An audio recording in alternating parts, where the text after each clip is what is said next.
Hello, gals, blokes, and all other folks. My name is Mortius. This is Luke Holt, and today we are here with another wonderful episode of this podcast. Now, just like John in the first episode, I asked Luke if he wanted to know the gimmick going into it, and he said, nope, I want to react as we go, and I think that is going to be the best way to do it. But before we hop on into this gimmick, Luke, just in case the people don't know you, I find that very unlikely if they're on my channel, but just in case, let them know what you're about, what you got coming up, and all those lovely things.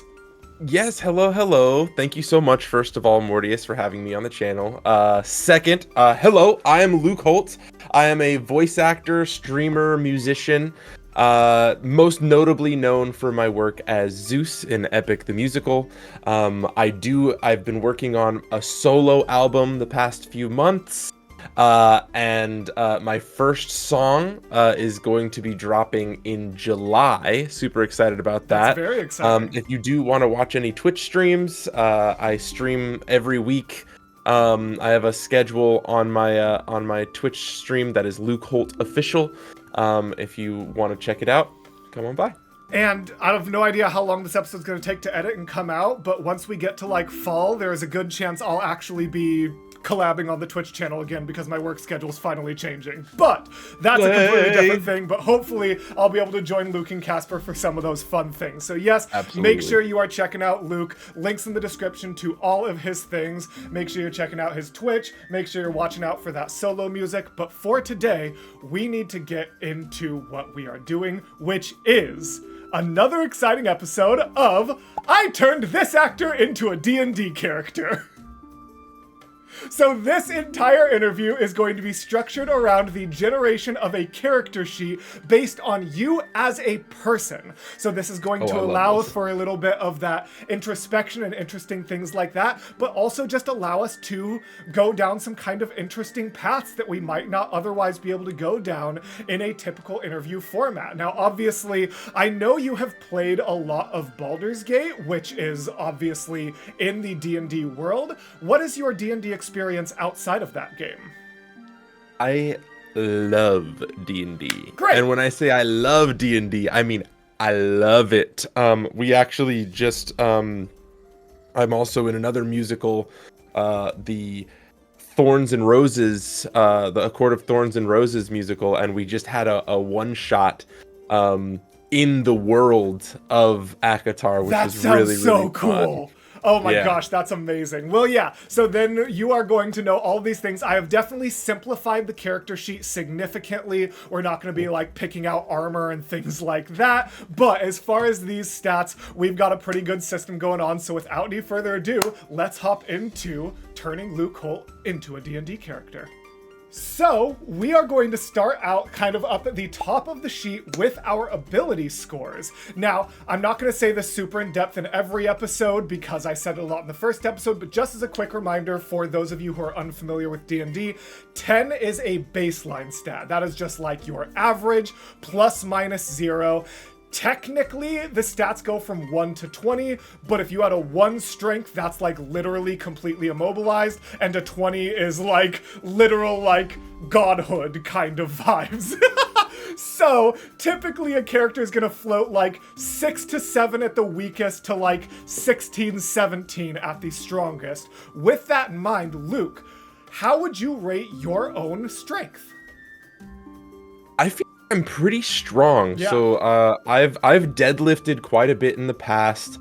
I work out pretty frequently. I'm quite large in stature as Yes. well. So I would say I'm pretty high in my strength. I mean, like realistically, I would give myself like a 14. Okay, I think is fair. I like that. I think that's a good one. And that gets you just right into that +2 zone, very realistic.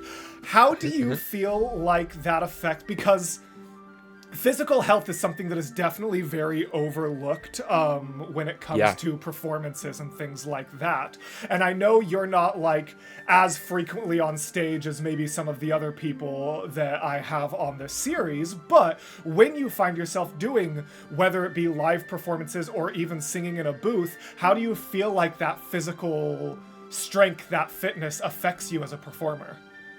Oh, it's super helpful. I mean, being fit and strong, you can manipulate, like for me at least as a voice actor, the strength allows me to like push out against my ribs or something to have a deeper resonance, or I can like squeeze in. There's lots of different techniques and things like that, which you can use that strength that you build for. I love that. I love that. No, I think that's great. 14 strength.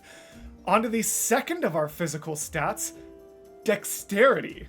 The sort of litheness, the sort of ability to dodge, to sneak. Yeah, so I've always been an athlete.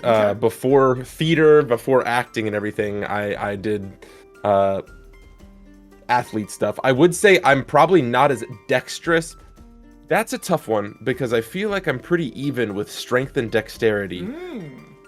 But as a big guy, it's harder to be dexterous than it is to be strong, yet I do feel like it is also a 14.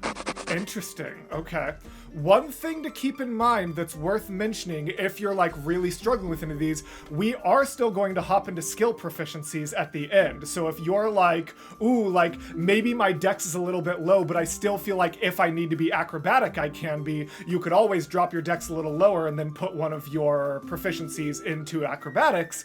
That's something to be kind of thinking about in the back of your brain if you're struggling to come up with a number. But I think 14 and 14 is pretty fair. Yeah.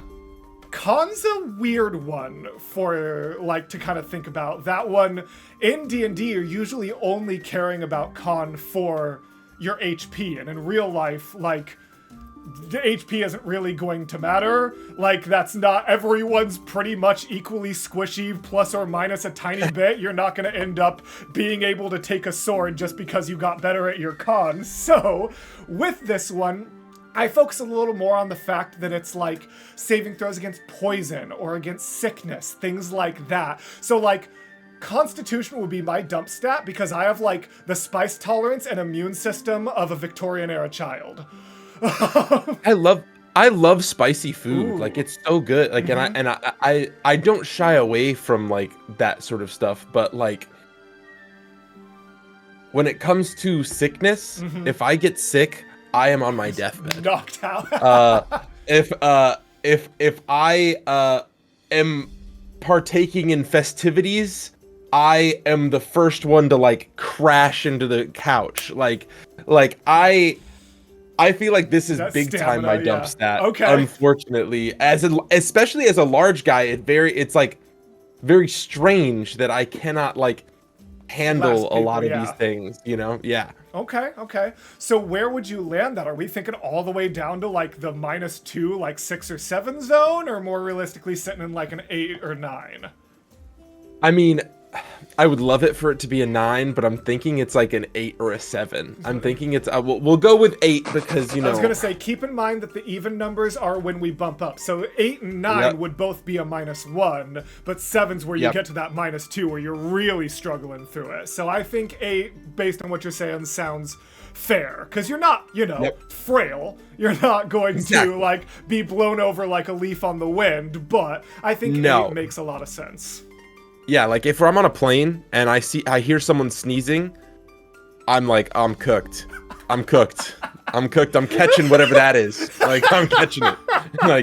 like I'm really good at catching like balls thrown at me. I'm also really good at catching a cold that's thrown at me too. So that's I love it. I love it. Just anything coming at Luke is like, this is mine now. Wait, I didn't want that one.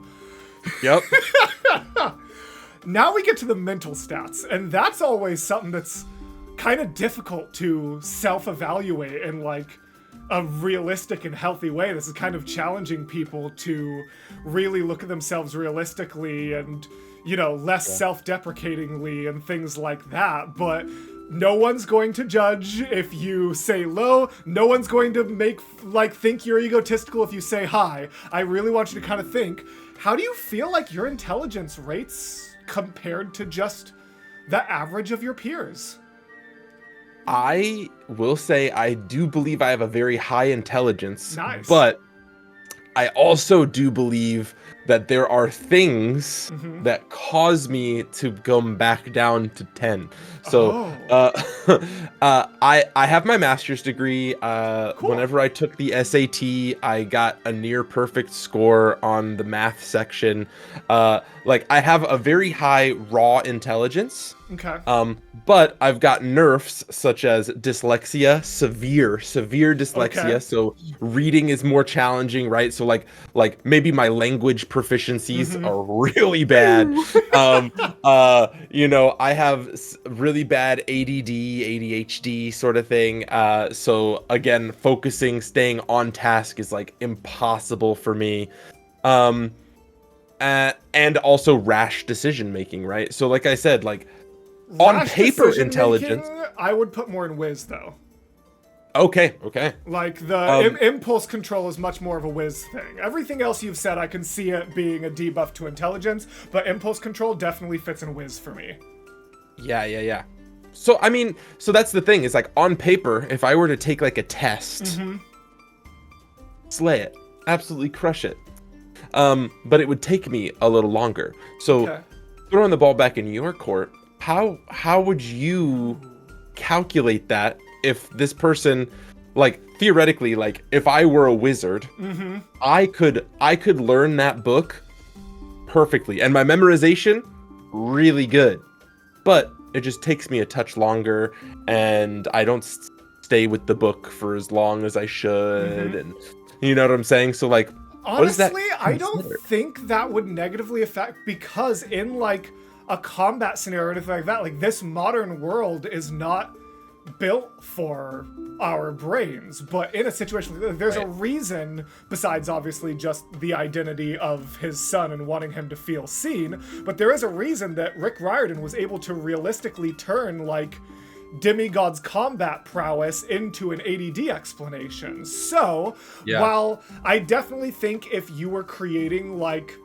one of those like niche sort of modern campaigns that takes place like modern era, think like Fantasy High or anything like that, then I would be inclined to say that those quote-unquote flaws would maybe knock an intelligence score. But the way that any realistic D&D character would use it, whether that's a wizard, spell casting, or combat stats and metrics and things like that, I don't think any of that's going to actually be that much of a negative in a typical D&D fantasy world. So I would let you keep that up to that, 15 area probably.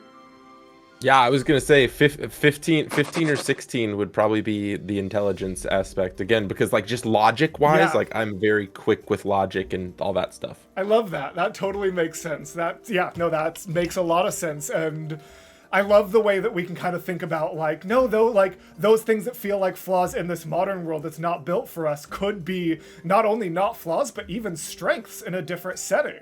I'm great in like LARP situations and things like that because I'm always thinking on my feet. My brain's going crazy. And as we were talking about some of that sort of brash decision-making potential within that, how do we feel like our whiz falls? So... the brain knows what the right choice is, right, in situations. And then then the body, the other part of me says, you know what? Maybe let's not think about that. So I think the brain knowing again falls into that intelligence. Yeah. The body doing whatever it wants falls into that wisdom, right? So like there's a lot of times where I'm doing like heavy lifts or something like that in the gym, and like the brain knows, hey, keep your core active, keep all this good to go. And the body says, or you can let go of the bar and push on your knees and you'll get it up. But then you will have unsteadiness on the back. Like there's so many different ways to do it, but I think probably a 10. I don't think I'm much wiser than the average person. But it's not like an active detriment, like you feel like you're too bad at But I'm not jumping off of houses or anything like that. Yeah. Fair enough. No, I think that's totally fair. Charisma. This is an interesting one for performers because a lot of people are going to expect charisma to be high, but keeping in mind like these ability save or like these skill proficiencies rather, maybe like performance gets that boost, but when you're not on, you feel like your charisma is lower, or maybe you feel like that aspect of you is existing always. So with the knowledge that things like social settings, performance, persuasion, anything like that get their own niche boost potentials, how do you feel like just your default charismatic presence is when you are not actively trying to be charming in a social setting or big on a stage? Pretty personable. Okay. I would say it pair well with my strength and dex at a 14. Like Okay. I think there are people that are definitely more charming than me for sure. Especially in bigger settings. So like I'm an extrovert. I consider myself a full extrovert. But I'd much prefer a small gathering of like 4 to 6 people around a table than a large gathering of like 25 people. Okay. So I think that like I'm the life of the party when it comes to like a group of 10 or below. Yeah. And I love talking with everybody. And then if I'm at a bigger party, I feel like I have to rotate, if that makes sense. Like, you know how groups usually 100%. like mend together into like little globs. I like bounce between the globs just because I feel like I'm missing out and I want to talk with these people. The interesting part, which is why I think the charisma is higher, is because I do a very good job of code switching. I'm not sure if listeners know what this is, but code switching pretty much, yeah, it's pretty much when I'm in the theater group, I'm like, oh my gosh, hey, what's up? When I'm in the athletic group, I'm like, sup guys, how you guys doing? When I'm in the gamer, like, you know what I'm saying? Yes. Like it's the change of wavelength that you vibrate at to match everyone around you. 100%. I feel like I'm kind of a similar way, kind of a little tangent here, but I just feel like the audience will find it funny and you will too. I feel like I unintentionally like chameleon code switch very specifically in LGBT spaces. And the reason I say that is because I am a proudly bi man, but it is with 99.9% consistency, people will assume I am what they are. Anytime, like, straight people will always be surprised to learn that I am not straight. Like, fully gay people, whether it's men or women, will be surprised to learn of my wife, and the only people to clock me properly are the fellow bis. Like, I somehow, whatever I give up just allows people to project themselves so well that, like, again, 99% of the time, I am always clocked as whatever the person clocking me is. And so I totally get what you're saying. I think it's that comfortability. I think it's that comfortability, right? Where, like, you make people around you, and I try and do the same thing. You make people around you comfortable, so much so that they're like, you're me. You're just like me. Oh, well, that's a nice perspective. I appreciate that a lot. Yeah. Before we hop into this last little bit of stats with our saving throws and proficiencies, I do want to give a quick shout out and massive thanks to the Gilded Tiefling for sponsoring this episode. They are a fantastic, marvelous, wonderful company. That is the wrong way, Luke. You are in fact mirrored. But this is a great company that I'm sure you guys have heard about if you've been on the channel before or following any of the Epic socials. They have some fantastic Epic the Musical theme teas as well as some other delicious things. And if you use the code MORTEAUS, MORTEAUS, isn't that fantastic? You can get $2 off this month's featured tea. I don't know how long it's going to take this episode to come out. If I manage to squeeze it out in May, I recommend going and getting yourself some of the Wizard's Tower Rooibos. It is this delicious sort of light, like nutty, it's like coffee bean and like, yeah, literally like the way I described it is like, it almost tastes like you brewed like a hazelnut mocha and then cleaned it like 95% and then brewed rooibos through that. Like, it's got like a hint of like cocoa and coffee. It's so good. But if this episode doesn't come out until June and things have warmed up a little bit more around you and you don't want that nice hot coffee rooibos, may I recommend the Enchanted Oasis with coconut and pineapple. Absolutely delicious tea. So like I said, no matter what month it is, you can use code MORTIUS for $2 off. May is Wizard's Tower, June is Enchanted Oasis, and if you're watching this way after the fact, just check my socials and community tab to see what this month's featured tea is. So now we get into kind of interesting territory with our saving throws. So this one, the way I kind of think about this is just if something takes you by surprise. Someone can be really strong if they're expecting it, but like if something falls over onto them, maybe they're like not that strong.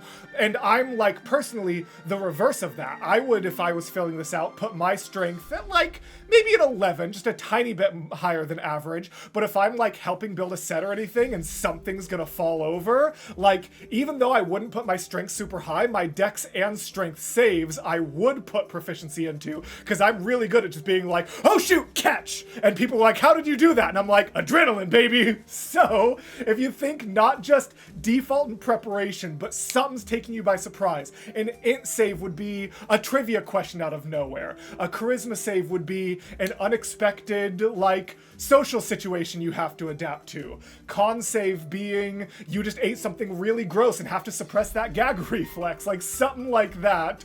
Where does that save fall for you?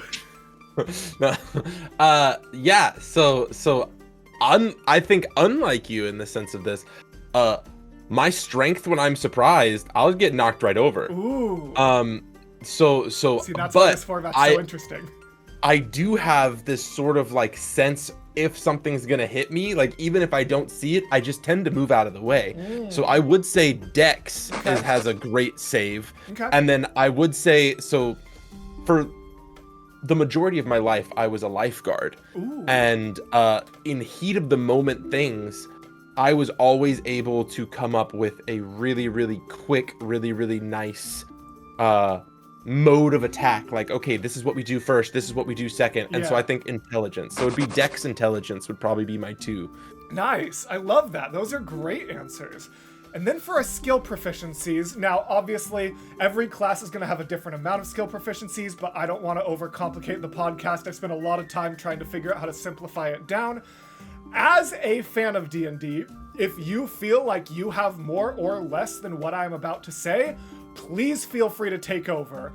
But I am generally defaulting to 4 skill proficiencies a guest. Okay.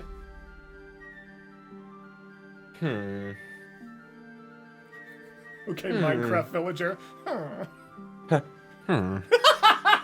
was that so... I'm leaving... I was thinking I was going to cut this part out. Now I'm leaving it in. Okay, I would say I do have really strong insight. Okay. And see, that's what I love about like these skill proficiencies is like you put wisdom as a lower score so you can balance that out with this, but also if you just feel like you're really athletic, you can boost an already high score to like a +7 for that. So like the ability to either mega boost already high things or counteract lower things is why I think this is so great and why I didn't want to limit a more knowledgeable person to only 4 if you thought of more than that. Yeah, so I'm gonna say insight. I'm gonna say perception. Okay. I'm gonna say nature. Really just counteracting all the negative whiz. Wait, I always forget nature's intelligence because I think it's stupid. Nature's intelligence. And I change it in every game I play. Because why is nature an intelligence skill when druids are a wisdom-based class? Wizards of the Coast, explain this to me. Because I read in a book that you can't eat this berry. That's why. That's survival! Survival should be intelligence. Nature should be wisdom. Why is survival wisdom? With that. Oh, continue. I'll agree with that. And then performance, probably. Obviously, I think it's going to be very rare that I have a guest on this podcast that doesn't have a performance proficiency. Yeah. So what were those again? It was insight, Insight, perception, nature, performance. Yeah. All right, cool. I think that is a really, really strong sort of combination. And like I said, that gave really good insight. That's why I love this format, because you're always going to find interesting things to kind of say there about why those things are. And speaking of which, is there anything specific among those guys that you like? Do you have a like nature experience? Like, were you a Boy Scout and people wouldn't know that about you? Were you like, what do you feel like leans into that like high perception, high nature? Are you a hiker, camper, former Boy Scout, you know? Yeah, maybe nature is an interesting one because I'm tying nature into all of the outdoorsy things that I do / did. So I used to be a professional axe thrower, which was super fun, and taught lots of people how to throw axes. I did distance throwing, things like that. I used to hike quite frequently, and love finding trails that haven't been, you know what I'm saying? I did like a week-long backpacking trip at one point, where I just survived off of the land and what we could find and stuff. So yeah, so I would say nature is, at least for me, was sort of this encompassing thing. But I mean, I know technically throwing axes and like very accurately and stuff lands in dexterity and strength, but like it's got a nature vibe. No, I totally get what you're saying. That's awesome. I love that. And leads us perfectly into our next slot, weapon proficiencies. And so it's actually crazy that you say that, because that was the example I used in episode 1, because I was like, everyone's got a weird story of something they're weirdly good at, whether it's I had to learn fencing techniques for a role, so give me a rapier, this, that, and the other.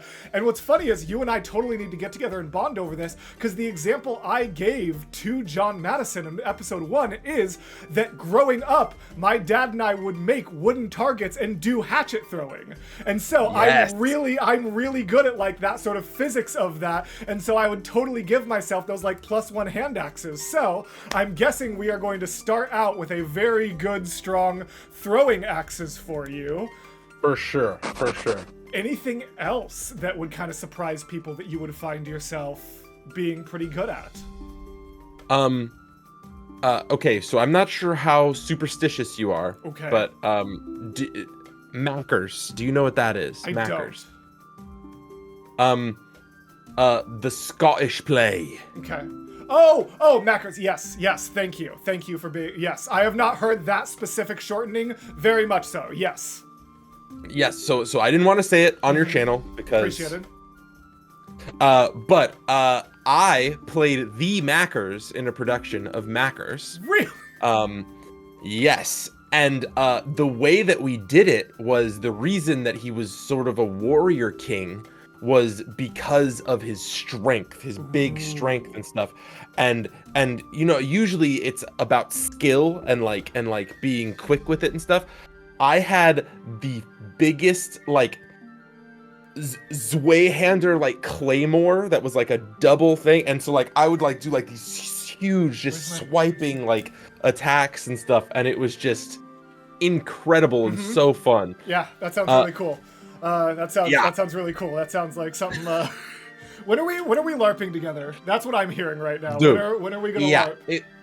It was so fun, and what was even cooler about it, or I guess scary, is like whenever we did the production, we had a production of like, it was all metal stuff, so it wasn't like plastic or anything. It was metal, and then there was like flint on the sides. Interesting. So whenever I would swing and hit someone's sword, just like huge sparks would just go everywhere, and it was just so cool and so awesome. That sounds really cool. Yeah, so it was really awesome. So I mean, I would say that would probably be my second choice I'm in trying weapon. to think for long sweeping, maybe halberd, or just general polearm proficiency, I guess. It was. Hold on, let me look this up. It's a sword that is probably like double the size of a regular sword. I'll try to remember to put a picture up. But yes, I was misremembering what his Zweihander was. So probably great sword in 5e terms, I would say. So we've got throwing axes and great sword. Woo! That's a That is a heck of a... Ooh, I'm starting to conjure up a class in my mind, but I'm gonna wait for us to continue going. Spells. Now, spells can get very complicated very fast, and so, again, as you are knowledgeable, feel free to toss anything out there, but in general, I kind of like, because I feel like this is a good get-to-know-you question, even outside of this podcast format. I love asking friends or even, like, nerdy icebreakers for this. Just, if you could have a cantrip in your day-to-day life, what would it be? We just want like prestidigitation to constantly be able to just like change the taste and smell of things. Would you want like some kind of damaging spell, which is terrifying to suggest, but some people are into that? Would you want like a light cantrip for like traveling around and things like that? You know, there's a lot of different kind of options within cantrips. I've got it. Okay, let's see. What do we think? Mending. Yes, that is an exceptional answer. That would be my second pick. That would absolutely be my second pick if I got to have 2 cantrips in a situation like this. That is absolutely my choice too. It's great because the amount of things that I accidentally break, way too much. Hence the wisdom score. Yeah, I just think mending would be so awesome, and like then you would never have to get rid of like your favorite shirt. Yeah. Like it breaks and it rips or something, and yeah, you just because go, mending does allow for like cleaning as well, to an extent. Although so does prestidigitation. My pick, transparently, prestidigitation, because that's cleanliness. That's things like that. Like you can clean things, you can change things. Yeah. The fun little party tricks would be good. But the biggest one for me, like, do you know how much healthier I would be if I could make my water taste like my guilty pleasure soda? Or if I could make my salad taste like a taco salad instead of a spinach salad? Like, do you, like, like, it's so rarely used in D&D because who's thinking about what their character is eating that deeply? But in the real world, like, it's a blink and you'll miss it sentence in prestidigitation. But the fact that it says the way something tastes or smells, and I'm like, that's a game changer. That completely changes my fitness, my food, my everything. And like, even just like, imagine, like, I'm sitting on the couch, my dog farts. No, they didn't. Like, just everything in life, like, it's oh, perfect. wow, that smells like lilac. So there's that. And then, like I said, since you are a little more familiar, something I did with John, would you want to dive into the world of first level spells and see if there's anything you want to grab a little bit more powerful, or is that diving too far into the weeds? No, yeah, All right, let's see it. Let's see it. I've got 3. 3. First one is a little scary. And it shouldn't be, because I would not abuse this. Oh boy. Command. I think command is a very powerful spell and can be used very well. So that's the first one. But the second 2 are fun, and they would just be for fun, which would be jump and long strider. Yes! Yes! Those are such underrated picks, but you're so right. And like, imagine... Yeah, no, you're so right. I love that. That's the perfect choice. Expand on command a little bit. Because you're right. That is a scary, scary answer. It's a scary answer, but it's an answer that would be used as a pacifist, right? So like, I have weapons, I've got all these awesome things.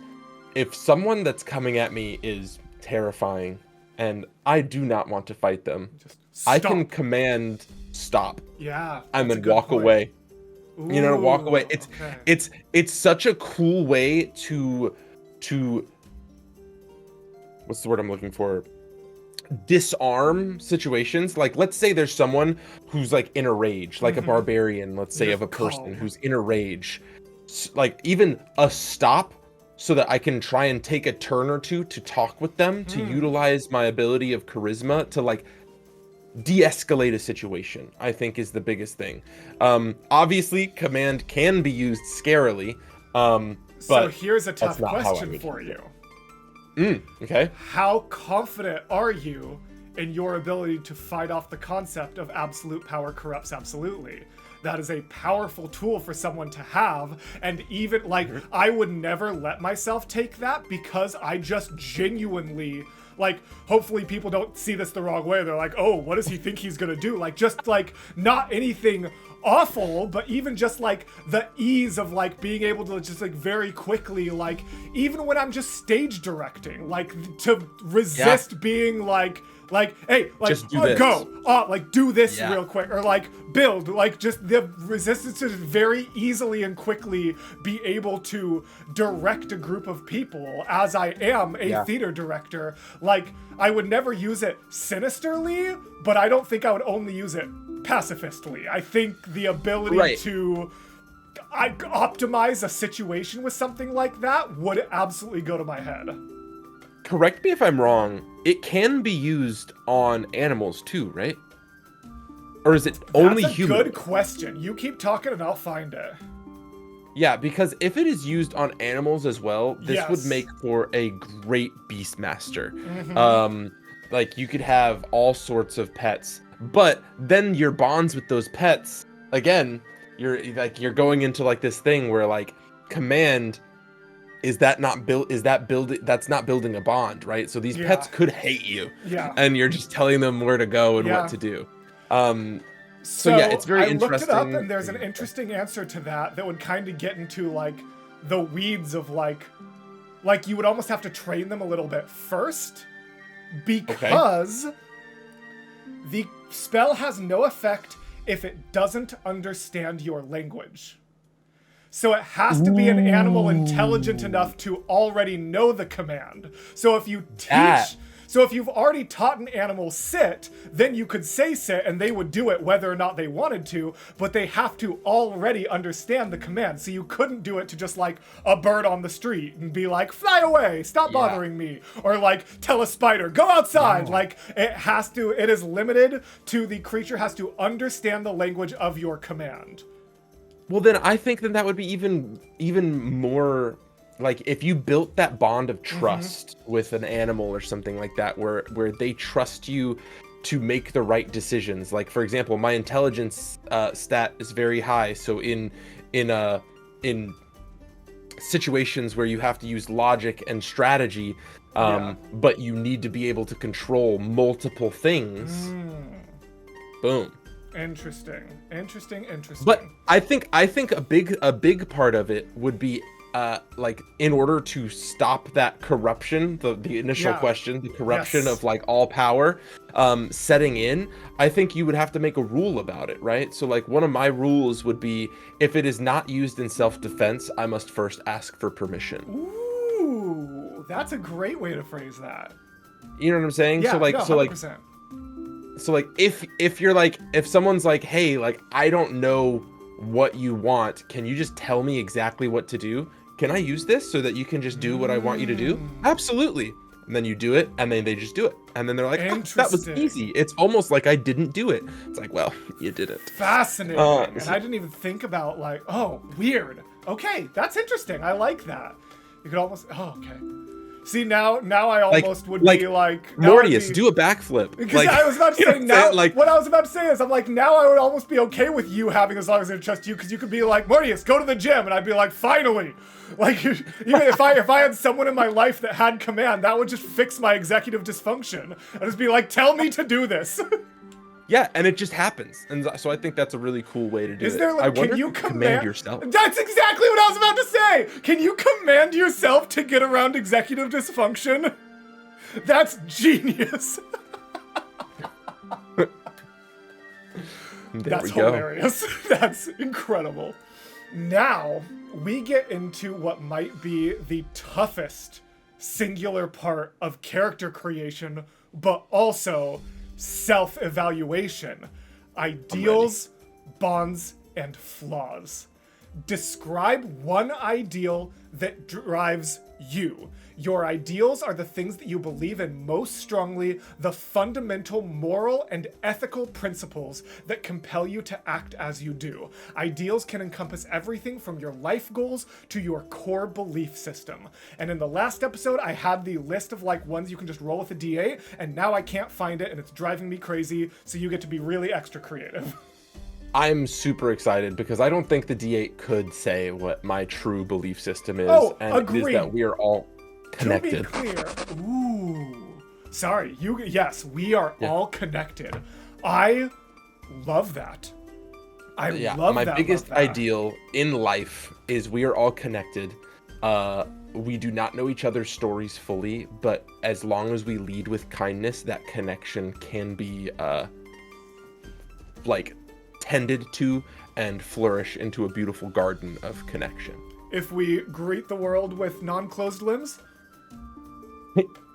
Maybe. Yeah,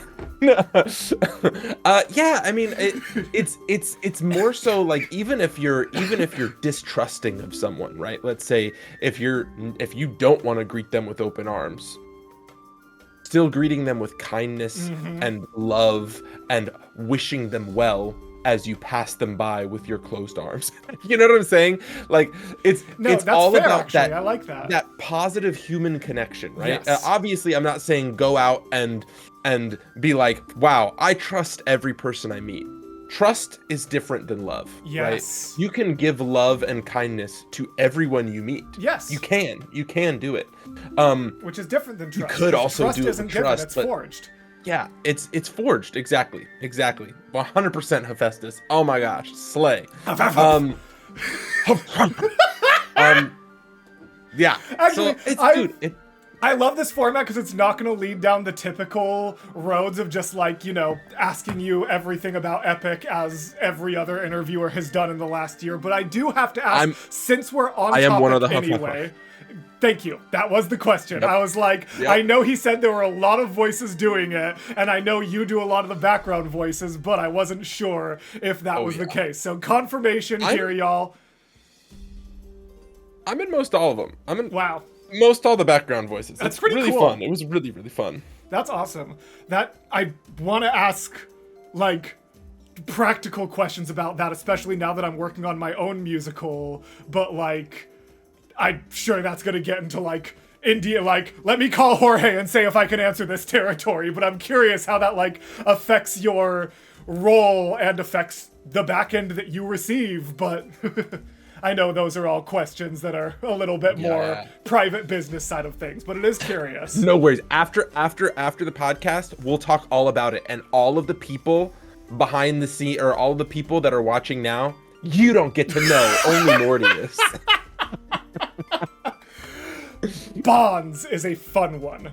Bonds represent a character's connection to people, places, and events. They tie you to things from your background. They might answer any of these questions. Whom do you care most about? To what place do you feel a special connection? Or what is your most treasured connection? What is one material person, place, or thing that you feel like connects you to it? You wouldn't be without. You would be devastated if you lost it. You wouldn't be you without that thing.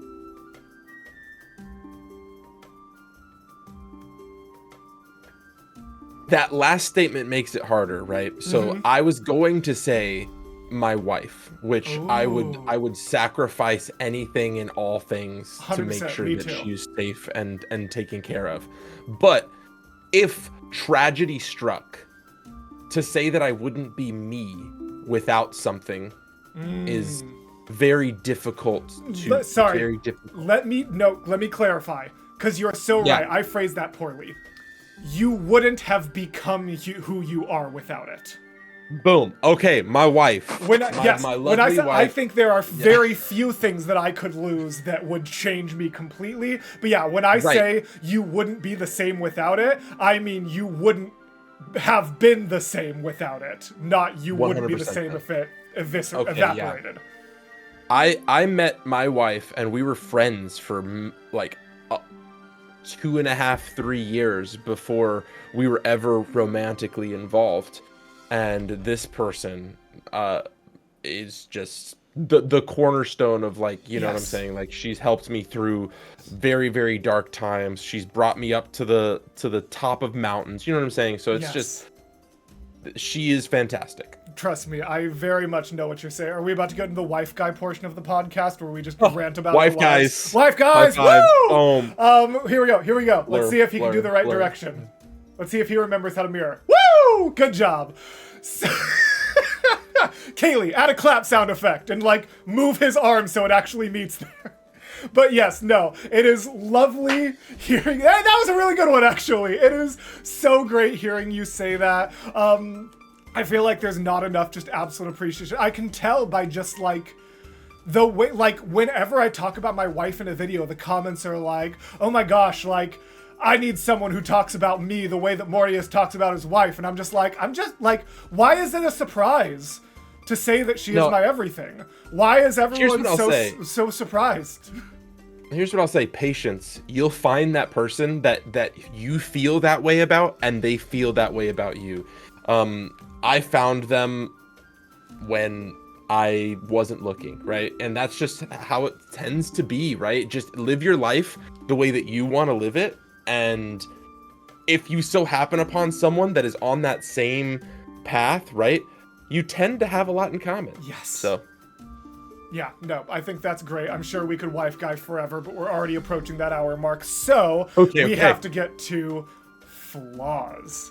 Choose one flaw for your character that represents some vice, compulsion, fear, or weakness. In particular, anything that someone else could exploit to bring your character to ruin or cause you to act against your best interests. And I like that it specifies this is more significant than negative personality traits. Like, don't just be like, oh, I can be kind of selfish sometimes. Like, what enrages you? What is the one person, concept, or event that you are terrified of? What are your vices? So the first thing that came to mind was I'm terrified of bees. Interesting. But whenever you read more into what constitutes a flaw, like I was like, okay, bees is very superficial because like whenever I'm hiking out in the wilderness and I'm exhausted, I see a bee, I'm not nearly as terrified as if I'm like in my house and I see a bee. You know what I'm saying? Because they don't matter as much in that moment so as like I'm focusing on survival. Act against your best interests. Correct. Fascinating. Correct. Okay. So that was my first initial thought. But I won't get into the weeds with this, but pretty much anybody who is picking on or hurting someone, and I don't want to say beneath them, but someone who doesn't have the power to defend themselves. 100%. Yeah, punching down, right? If I see someone punching up, I'm like, you know what? Like that's up to them, right? And if someone, for example, if someone that was punching up starts getting punched down on, you earned it. You earned it. That's, you know what I'm saying? Yeah. Tough luck. But if someone is punching down purposefully, I become a big time defender, even if that's a flaw. Like I call it dad mode. I don't really have any children or anything like that in real life, but like I view my friends as like extensions of my children, if that makes sense, right? Where I'm like, this is my family. And if you hurt them, or even if I don't know this person, like if I'm just seeing this person walking around and they're getting picked on, that automatically is an extension, no matter how short. Like if I defend them and then I'm like, have a good day, right? Yeah. For no matter how short that is, it's very much so like I have to step in. I have a very hard time not stepping in. Interesting. I love that. That's a phenomenal answer. Yeah. And I can totally see that being one of those things of just like, what enrages you? What's that thing? Like, that's really good. I like that a lot. That's a phenomenal answer to a very difficult question. Now, before we get back up to the top, I have this kind of box for if someone who doesn't know D&D asks like, ooh, can I like add this? Or someone who does know is familiar with things like that. Like, for example, John Madison wanted to add in a cooking kit proficiency because that's something he holds near and dear to his heart. So we do have this lovely box simply called Miscellaneous, which is just toolkit proficiencies or any feats you know of. If you're like Tavern Brawler, yeah, like any feats, any proficiencies, anything that you would want to fit into a character that would be on a normal character sheet but didn't get covered in this very simplified one. I would have the feat of lucky. Oh, because I feel like there's been so many times in my life where I have rolled a nat 1 but had the amazing opportunity to reroll. Interesting. That's a phenomenal answer. And for those of you who don't know, it's a complicated enough feat. I'm just going to put it scrolling on the screen real quick so you can pause and read through at your own leisure. But essentially the long and short of it is, I believe 3 times a long rest, if I'm remembering correctly, you can take a nat 1 and re-roll it. Essentially the ability to take what should have been an abysmal failure and turn it into something better, which is my absolute nemesis as a DM. I hate that feat, but I respect you for taking it. Which brings us to the very top of our sheet. So I kind of wanted to go in backwards order for this and start up at the top with alignment. Now, I am of the opinion that alignment is a little bit too simple for more complex people, but I also didn't want to grab one of those charts that makes it like a new like 5x5 grid where like we're stepping too far away. And so I actually found this really interesting chart that splits up the 9 alignments into sort of sub-alignments. And so, for example, for me, I feel like I would fit into chaotic good, but I would be within that chaotic good box, I would be kind of neutral revolutionary, because I don't feel like I am immensely active or passive in my chaoticness. Like, I'm not in your face about it, but I'm definitely also not out of your face about it. But definitely evolutionary versus revolutionary, I lean more towards revolutionary, a little bit less of that anarchy and a little bit more of that like I do want to almost bring things to the territory of lawful in that sort of chaotic way. So I would fit into that neutral revolutionary box of chaotic good. So first, of the basic 9s, where do you feel like you would fall? So it's interesting because I view my views and stuff as lawful good. Ooh. But in these boxes, I think it'd be more lawful's up and down. No, lawful's left to right. Lawful's left to right. So I'd be neutral good. Okay, so that sort of top middle box, that neutral good. I like that. That's like where I feel like I'm landing in the bottom left corner of that one, right? So philosophical, I love talking philosophy with people. I could do it for hours and hours on end, but I also have that paternal parental sort of like feeling even with my friends, right? Like I just feel like I'm that sort of person. I love that. And yeah, I'm like looking at these more in depth. These are really fascinating because like the idea of like lawful being more parental, like to one person versus chaotic being more communal. And the fact that like where I landed is only 1 box away from the communal box, which really fits me. Like if I'm in a slightly less chaotic mood, I would jump 1 to the left and end up in like that sort of communal neutral good area. Like I could kind of float right on that line there.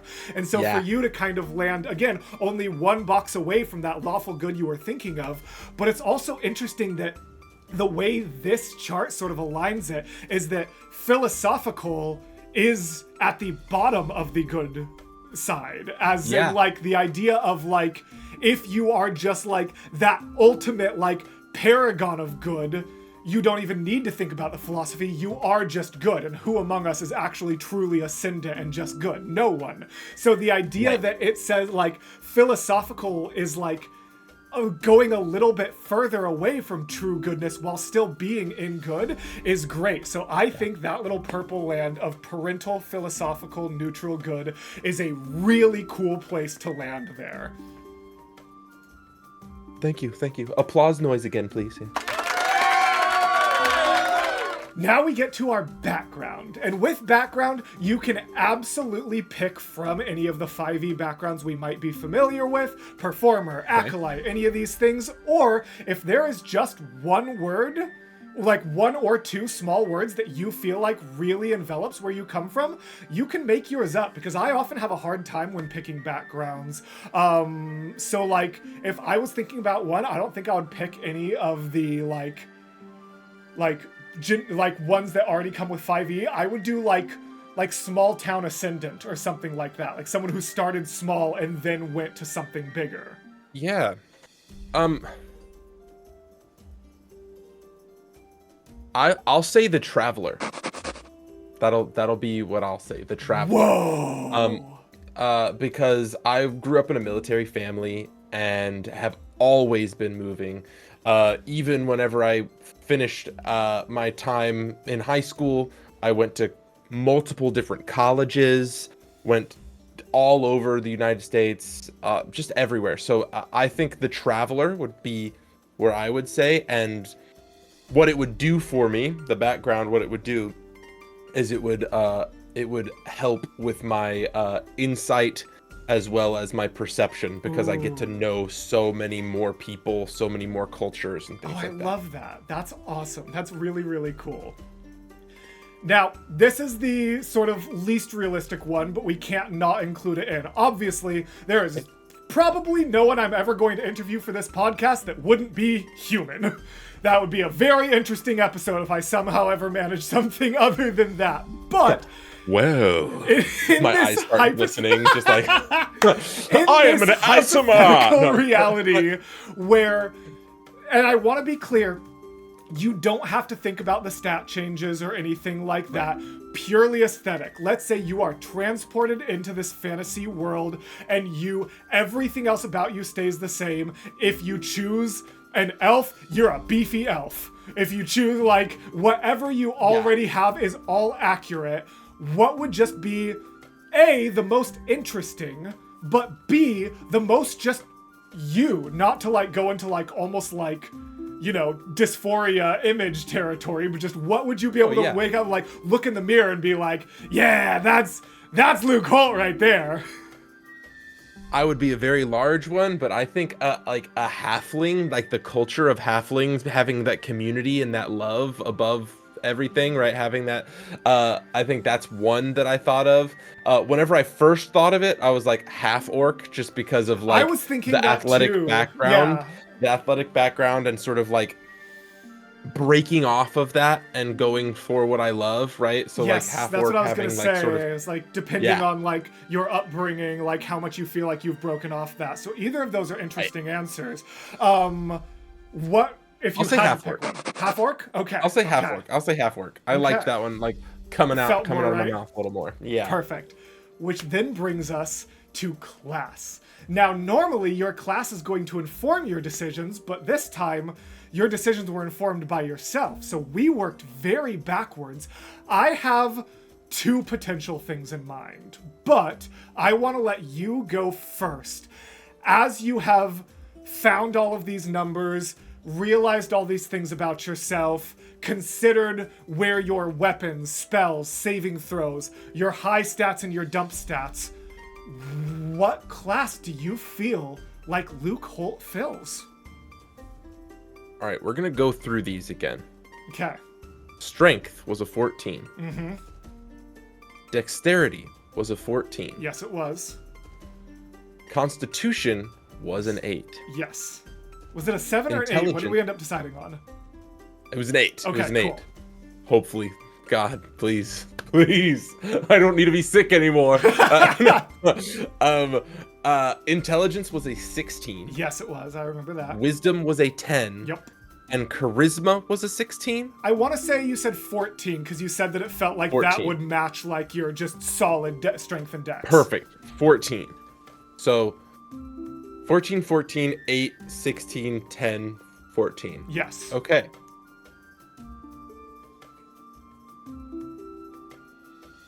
And for whatever it's worth, you can do a double class or specify a subclass. I am limiting people that they cannot do both. You can't say like Storm Cleric and like this. Like you can either like specify subclass or pick two classes, and that's actually what I have in mind for you as one of each. But so I have one. great. I feel like I'd be a really, really fun arcane trickster. That's so close to the one I was gonna say, actually. Oh, okay. Let's hear it. Because I was gonna say Eldritch Knight Fighter. So we both picked a martial class that goes into spellcasting at level 3. But I'm so curious, as like high strength, like decent dex, but not like the dex. Like, why? Your descriptions and what you're good at was not giving me rogue. So what's your thought process there? Rogues get a bad rep. Rogues aren't always the bad guys, right? Agreed. Robin Hood, roguish figure. I think Arcane Trickster called out to me mostly because of the fact that like I was saying, sort of my saving throws, like I'm very I'm very cat-like. I hate cats. I'm very cat-like. I hate cats. I'm very cat-like in the sense of, like, anytime I feel like something is off, if something's coming at me, if someone's looking at me from across the room, like that perception, I'm very, like, aware of my surroundings at all times. That feels a little more roguey than fightery. And that feels very roguey in the sense of, like, anytime I step into a room, I know the people who I should talk to. I know the people who I need to talk to in a different way. And I know the people who I need to avoid. And some of that sort of, ooh, yes, actually, because like some rogue things are based on charisma, panache, things like that. Okay. Yes. I like that. Before you picked spells, when we were just in stats, saving throws, and skill proficiencies, I actually had Barbarian rolling in the back of my mind. Oh, dude, but yeah, once you started diving into spells, ideals, bonds, that's when I went for a little more martial class with the spell casting, which is when I thought of Eldritch Knight. But again, Arcane Trickster is just Eldritch Knight with a different flavor. So I think either of those could be very accurate, but I really like the idea of Arcane Trickster. So that, sir, is you as a D&D character. We've got our Arcane Trickster half-orc, Traveler, lawful or neutral good with the subcategory I already forgot, and then all of these various stats that we've got scrolling through the screen. My absolute dream for this podcast is for someone to eventually just do like a weird one-shot where like they just play as like Luke, like we are playing as Luke and John and Tegan and like Peter Barber, and that's the group, and I just think that would be so fun. So if you ever want to play Luke Holt for any reason, this is the sheet to do so. And as a little bonus that I forgot to tell Luke ahead of time, we are actually going to do one more teeny tiny episode after this. This does not take nearly as long. Don't worry, Luke, I'm not going to keep you for another hour. I actually have something very soon. But over on my Patreon, we are going to turn Zeus from Epic the Musical into a D&D character. And I'm sure that's going to go faster because he's just going to be like 20. And it's going to be fantastic. So if you want to see Zeus as a D&D character, come join me over on my Patreon. Otherwise, thank you so much for sticking with me here. Thank you to the folks scrolling on either side of the screen for being patrons. And Luke, do you have any final words for the YouTube audience? Thank you guys so much for hanging out with us.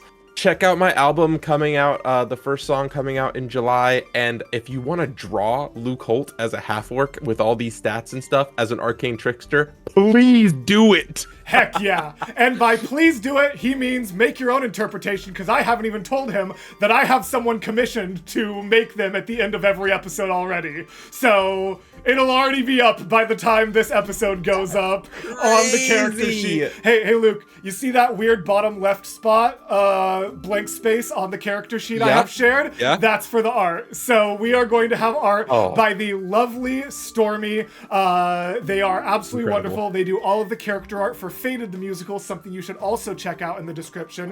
That is my Arthurian legend rock opera that myself and another incredible group are working on, so definitely consider checking that out. But otherwise, check out all of Luke's stuff. Thank you so much for being here, and as always, gals, blokes, and all other folks, I will see you in the next video. Goodbye.